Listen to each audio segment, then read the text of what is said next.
Hi, everyone. Welcome to today's Career Chat. I'm Krista Harmon. I'm one of the career readiness consultants with the Kent Intermediate School District, and I'm so glad to have Sean Wright with us.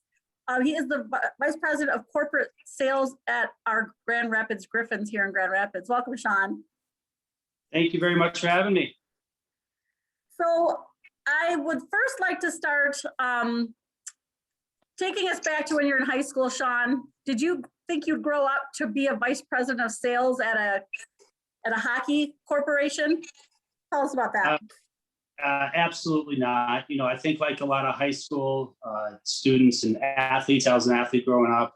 I think I always wanted to be in sports, but, you know, I think the goal was always to play basketball, or I played golf or football, whatever. You know, obviously I wanted to be in sports. Never really knew back then the intricacies of sports. So having an opportunity to do it now was great, but had no idea all the career paths you could take. What were you thinking back in high school? Were you even thinking about careers at the time, for example, or were you just like involved in activities? No, not really. To be honest with you, right out of high school, my father was in the Navy, so I tried to join the Navy. But when I was 14, 15 years old, I had an asthma attack and it wouldn't allow me in. So that kind of changed my course a little bit. I was always interested in the human body and science, things like that. So I started off going to GRCC for radiology courses, radiology class, X-ray tech. And, you know, I did my internship at Hackley Hospital in Muskegon, and which was fun. You know, the emergency room where you get to kind of intern was fast paced, and I call it fun. You know, some kid comes in with a broken arm, a doctor sets it, and he's on his way.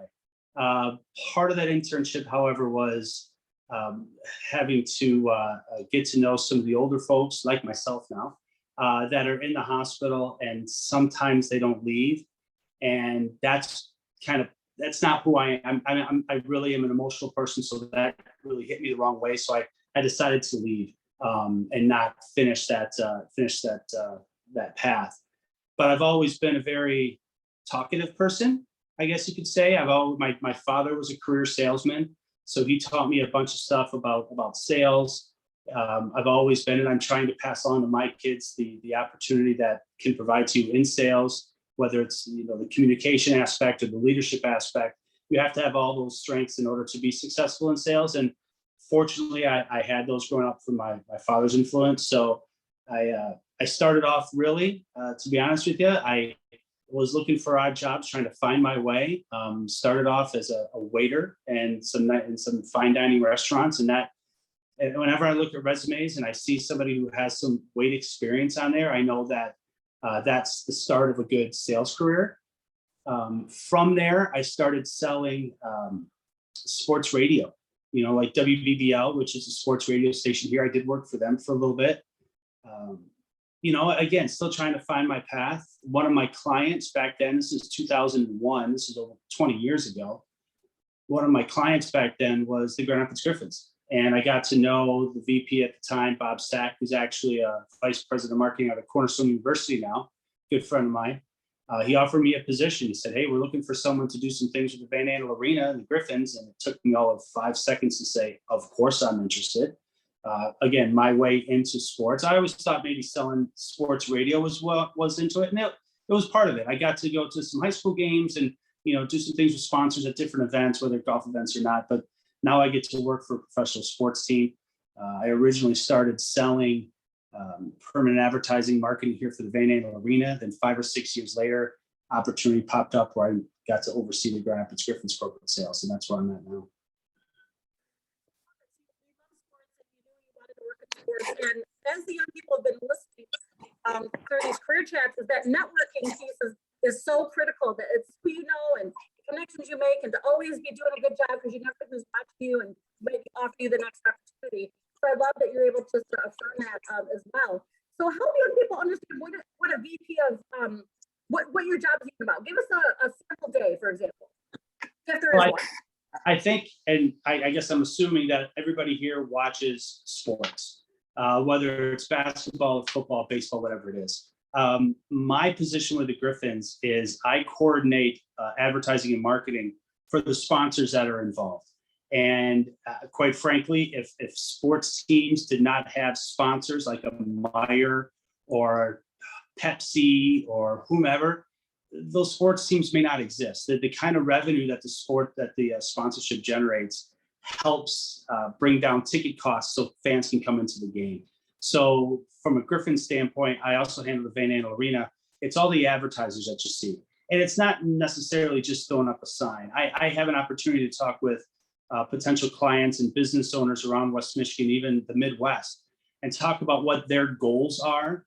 Because as a business owner, they've got to grow their business somehow. And whether you like it or not, those advertisements on television and radio, the things that kind of cut your music in half, or you're watching the show and all of a sudden a commercial comes up, it's that advertising that allows those businesses to grow. So I'm able to then coordinate any sports marketing within the Griffins for those businesses. So if they want to grow, we've got, let's say, 2,500 season ticket holders, more than 8,000 people on an average come to the Griffins games. Our sponsors want to find a message that resonates with them. So if they're interested in buying a car, maybe down the road, they're thinking about buying something new. Well, Fox Motors, maybe they see a Fox Motors dashboard ad or something within the Griffins game, and that may, trigger them to call Fox Motors. Fox Motors then sells them a car. Pepsi is the official soft drink, Meyer, things like that. It's just advertising to get our fans and people interested in the Griffins to go to those sponsors' locations. So as a VP, like, is a lot of your job talking to people, having meetings, you guys come up with a concept, or are there other people on your team that help make that happen? How can people understand some of the jobs that are around you, what it takes to make a team, to make this concept happen? You're kind of cutting out a little bit, so I think what you're asking is what all my job entails. I've got 2 or 3, actually 3 or 4 salespeople that report to me. And yes, we do. And now in this COVID era, we haven't been able to reach out and talk to sponsors directly, meetings, but Zoom calls are definitely the way of the future. And we've been doing those quite often. But yeah, we reach out to them and we try to find out what they're all about and what their goals are. Once we find out what their goals are, then we'll put a package together that is specific to those goals. Whether it's a fun promotion, whether they like to entertain their clients at Griffins games or branding, things like that. That's where, that's what we do. And then once we put a package together, and a lot of times we'll be creative and find something that isn't necessarily on our list of things that we can sell them, we'll come up with new promotions. Social media is a massive part of that right now. Everybody wants to have some kind of focus on social media, and that allows us to get really creative, whether that's just branding of a guess the attendance, or, hey, who do you think is going to be the #1 star tonight? Player of the month, vote on Facebook or Twitter, who you think the player of the month is going to be, sponsored by Huntington Bank. It's those types of fun things that we're able to do that really carries the day now.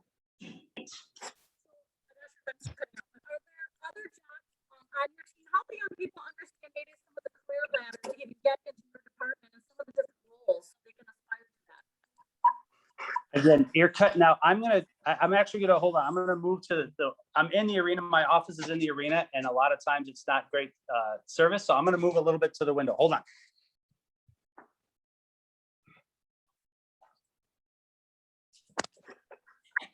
Let's see if this helps a little bit. Again, my office is right in the Van Andel Arena, so the services in the Van Andel Arena is not great. So I think you were asking about some of the different roles. Some of the different roles around, like, part of your team, like, you have like creative, like graphic artists that you work with, people who are social media experts. Like, what other kind of positions are you work with to make your work happen? So the kids can kind of know. Yeah, absolutely. It's amazing. I had no idea, and unless you're in the business, you really don't know exactly what it takes to get a professional sports team going. There's obviously accounting. Lisa and Beth are our accountants. They handle all of our numbers. Tim is my president. He oversees business operations. You've got public relations, communications. They get the word out via the media. They write the stories before and after. Community relations. There's Bob Kaiser, who's our VP of broadcasting and community relations, will raise money for nonprofits around the around the city and around the state. We also have ticket sales, obviously, but digital graphics as well. We have videographers and photographers that take care of all of our game-to-game items. We have graphic artists graphic designers that put together the posts on social media, whether it be Facebook or Twitter. There's game day ops. There's a guy who really sits up in the control booth and puts the game together minute by minute and second by second. He's more of a communications guy.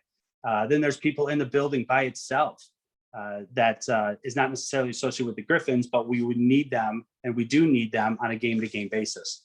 So again, going into it, you don't really know and quite understand all the things that it takes to get a game going, but there's so many people involved. And really, we're for the American Hockey League, we're one of the larger front offices, but 25 to 30, and that's our full-time staff, or will be our full-time staff come August. And then we hire interns throughout the summer and throughout the season that grow our staff to 40, which is rather large in the American Hockey League. So yeah, there's plenty of opportunity to get into sports when you don't necessarily have a chance to hit a three-pointer at a buzzer to win the game. There's obviously opportunities that you could do within that game as well.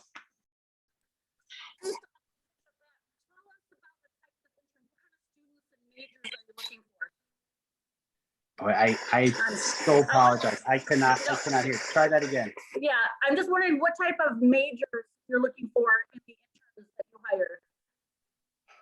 Well, a business degree definitely helps. Again, I was fortunate enough to find my dream job without having to go through college. I'm a professional salesman. I call myself a sales dog.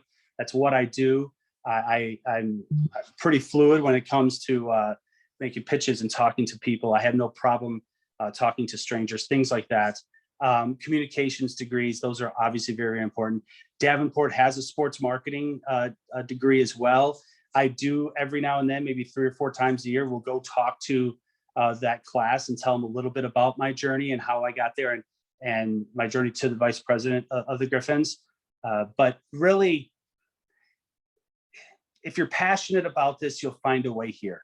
And the one thing that I always tell people, and I always tell this to college kids, just because you can't find your dream job right out of college doesn't mean you should stop looking, okay? My number one priority in life is to provide for my family, right? I mean, that's number one. So leading into this job, I did whatever it took to provide for my family and just made myself prepared. I prepared myself for when that opportunity came, I was ready to do it. I never, if there was an opportunity to grow my profession in sales, I never said no. I always tried to advance myself year after year. What can I do to get better? What classes can I take? What can I do to actually make myself better in sales? And then when the opportunity popped up, yeah, I'm ready for it. And quite frankly, I've never not gotten a position I didn't interview for because I felt like I was always ready. So I tell these college kids, hey, just because you can't find or don't, I guess I could say, don't settle for just doing your dream job. It's going to take a while. And sports is, to put it a weird way, sports is a really popular, avenue that people want to get in, right? I mean, everybody wants to get in sports. So people like myself, and I'm 50 years old, I'm never going to let this job go. I mean, they're going to have to boot my butt out the door in order to get rid of me. I love it here and everybody else does. So the opportunities are few and far between. So from the time you graduate college to the time you find your dream job, never stop learning, never stop growing, never stop getting better. For when that opportunity comes, you're ready for it. But number one, provide for your family. I mean, that's the one thing. And I've had jobs where I didn't like. Of course I have. Everybody does. I'm fortunate now that I have a job that I love. I can provide for my family. It allows my family to grow and we can do some certain things. And my kids love coming to a Griffins game and they love saying my dad works for the Griffins. That's a perk, but it took a long time to get here. It definitely did. I think it is my microphone, so I apologize. What are some of the perks that you get to have for your family? Well, I do get to, I have tickets to the Griffins games. Now I work if we have 38 home games, I'll work 32 home games. So I'm here all the time, which again, when you're in sports, count on it. You're never not going to be able to work for a sports team and then just not work the games. You have to work the games. In my profession, we have sponsors here on a game-to-game basis. I'm always taking care of them, making sure that they're happy, things like that. So the games that I'm not working, or even the games that I do work, my family gets to come. My two youngest kids, Allison and Carson, they're 14 and 12. They love coming to Griffins games. I have an opportunity to meet a lot of people in sports. I've met some people, Steve Eiserman with the Red Wings, and some different people throughout the sporting world that I would never have an opportunity to meet otherwise. I do get to travel. We do have AHL league meetings across the country, Phoenix and Nashville and, New York, things like that. So that's a perk as well. But also the flexibility of my job allows me to coach my daughter's softball team or go to my son's Boy Scout camp out, things like that. So, once you find a job that you love, make sure that you can do it well and have an opportunity to gather those perks too. You had mentioned that you're a natural salesperson and you didn't even go to college because you had these natural skill sets that you kept developing. What are some other attributes that you think make such a good salesperson that these young people can start self-assessing to see if this might be the right role for them? I think the number one attribute is the ability to listen. There's so many salespeople. There's so many people that graduate from college that think that they just know everything because they graduate and they don't listen. When I first came to be the vice president here, I had to do a 180 with the mentality of some of our salespeople, where our salespeople were selling what we had versus trying to listen to what our clients needed and then find something that they needed, not necessarily that we're trying to sell. But with that, you have to listen, you have to be patient and really just get to know your product. I mean, I grew up a hockey fan. I never played hockey. To be honest with you, don't tell a lot of people this. I don't know how to skate. But other than that, I'm a hockey fan, and the ability to listen, that's probably 1A.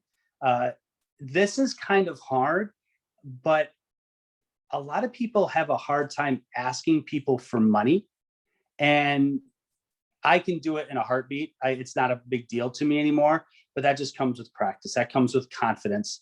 That comes with really listening and knowing that if I can help this business grow, then it's going to cost them some money in order to do that. But I have to show them the value that money comes with that money. So just the ability to communicate. If I could do anything over again, I would probably go back to school for communications. I do tend to talk a lot, and I do tend to do it well. Not to say that I don't make mistakes. Everybody does. But, just the ability to listen and to really put together a proposal that I feel is creative enough that they'll jump at. That's so great. I know a lot of young people like to know what your favorite part of your job is, Sean, and what the most stressful part is. Well, the most stressful part is every day. I'll be honest with you. It's not an easy job. Everybody, again, I've said it before, just earlier, nobody knows what it takes to put a game together. And, we do annual corporate sales numbers well into the seven figures, $1.5–2 million a year. And there's expectations for me. There's expectations for my staff. There's expectations for my boss.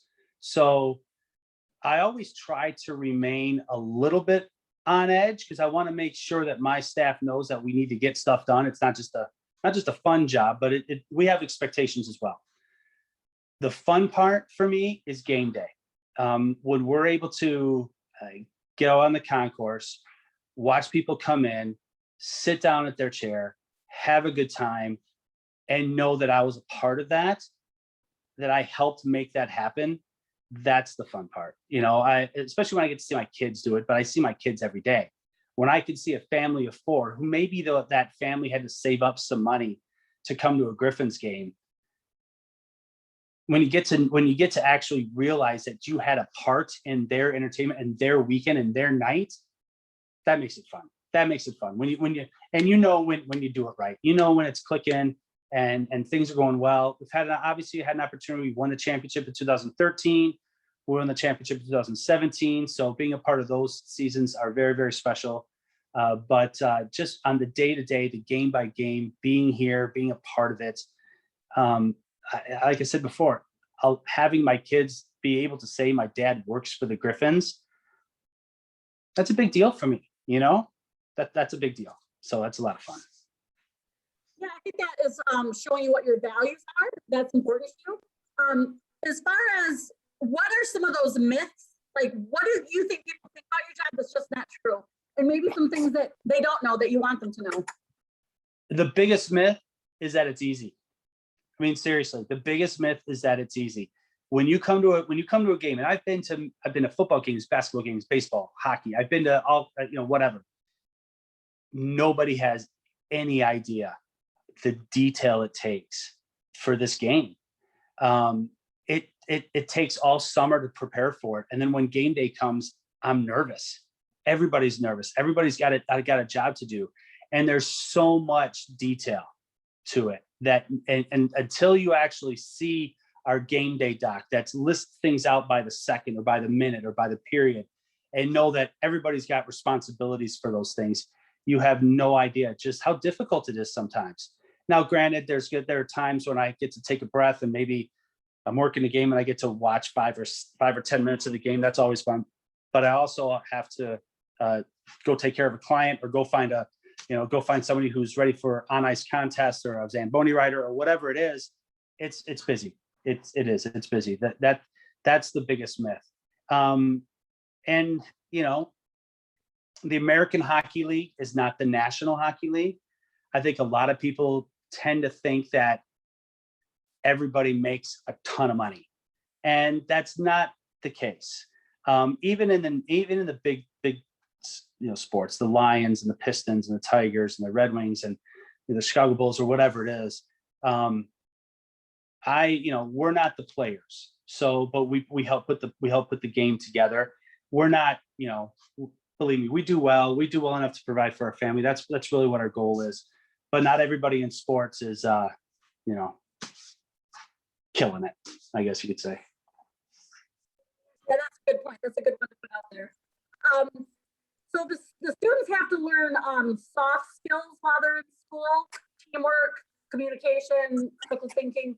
Anything else? We're almost out of time. We have about 3 minutes left, and I want to share a different slide. But what are you looking for when you're hiring people, hiring those interns? What are you looking for?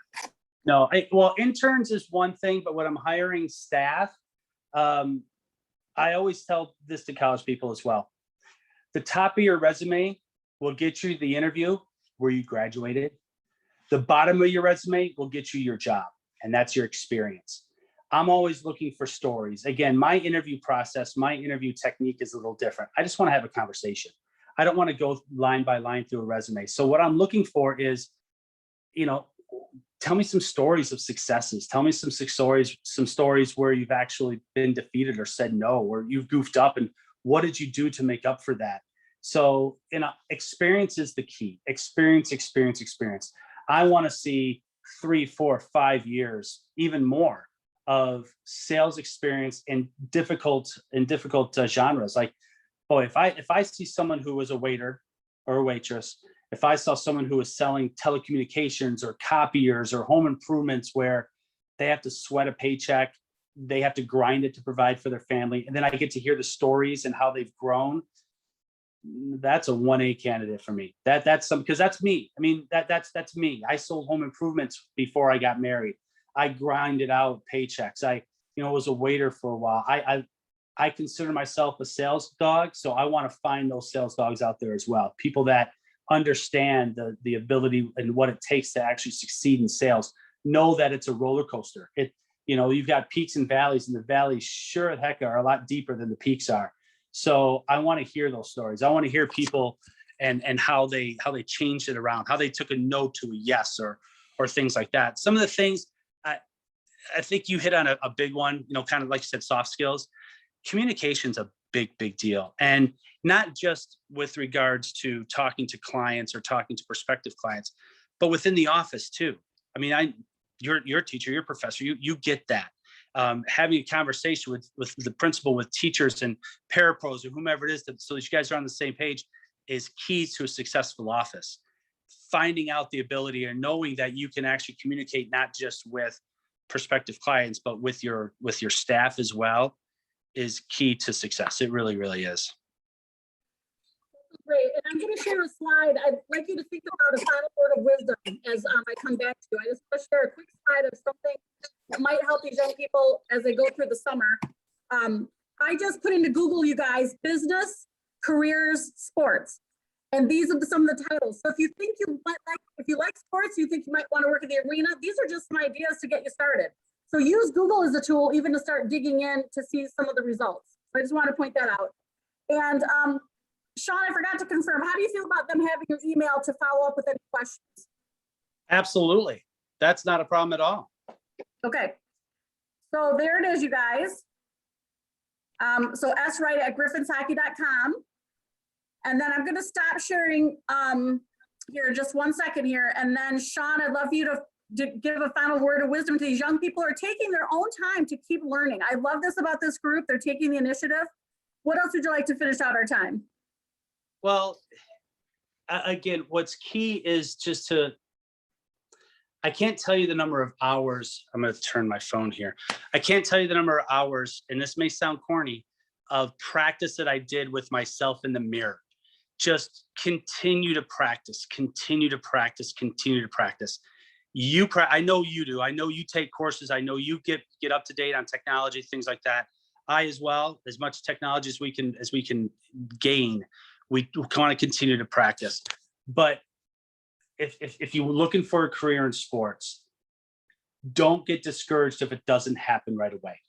Because like I said, everybody wants to be in sports. Everybody. I mean, I've never come across anybody that hasn't said, oh my gosh, that's such a cool job.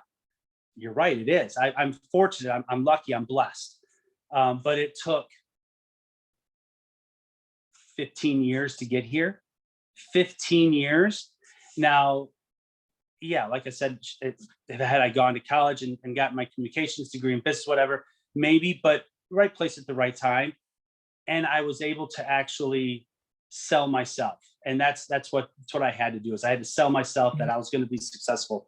And I was. So, you know, one thing I always say to colleges as well, college kids as well.